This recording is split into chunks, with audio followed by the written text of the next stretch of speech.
Humans have been fascinated with speed for ages. The history of human progress is one of ever-increasing velocity, and one of the most important achievements in this historical race was the breaking of the sound barrier. Not long after the first successful airplane flights, pilots were eager to push their planes to go faster and faster. But as they did so, increased turbulence and large forces on the plane prevented them from accelerating further.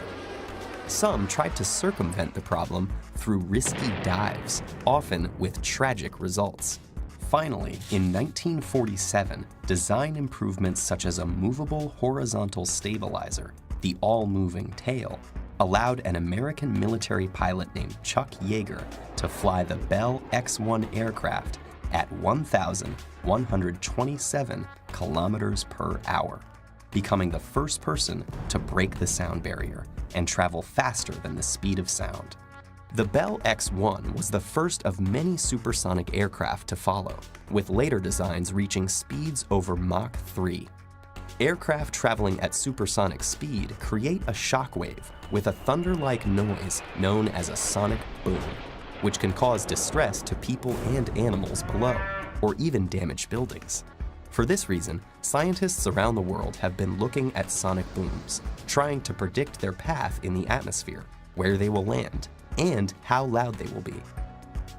To better understand how scientists study sonic booms, let's start with some basics of sound. Imagine throwing a small stone in a still pond. What do you see? The stone causes waves to travel in the water at the same speed in every direction.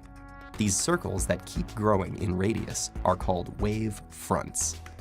Similarly, even though we cannot see it, a stationary sound source, like a home stereo, creates sound waves traveling outward. The speed of the waves depends on factors like the altitude and temperature of the air they move through. At sea level, sound travels at about 1,225 kilometers per hour. But instead of circles on a two-dimensional surface, the wave fronts are now concentric spheres, with the sound traveling along rays perpendicular to these waves. Now imagine a moving sound source, such as a train whistle. As the source keeps moving in a certain direction, the successive waves in front of it will become bunched closer together.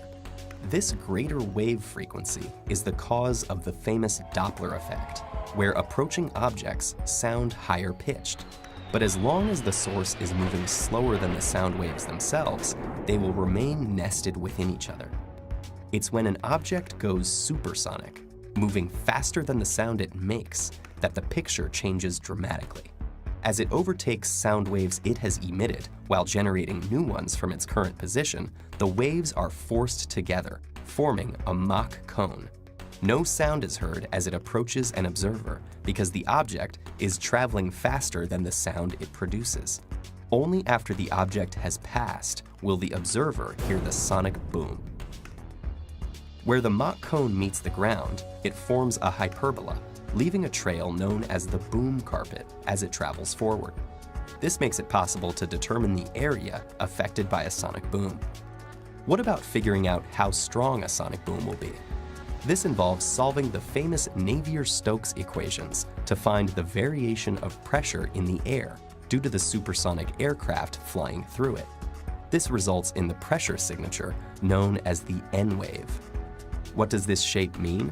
Well, the sonic boom occurs when there is a sudden change in pressure, and the N wave involves two booms, one for the initial pressure rise at the aircraft's nose, and another for when the tail passes and the pressure suddenly returns to normal. This causes a double boom, but it is usually heard as a single boom by human ears. In practice, computer models using these principles can often predict the location and intensity of sonic booms for given atmospheric conditions and flight trajectories, and there is ongoing research to mitigate their effects.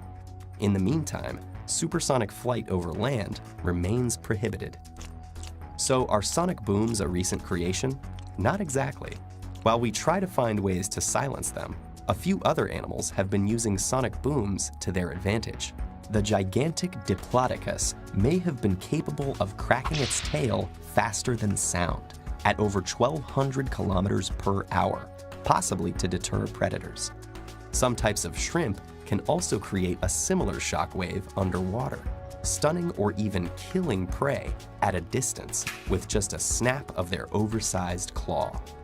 So while we humans have made great progress in our relentless pursuit of speed, it turns out that nature was there first.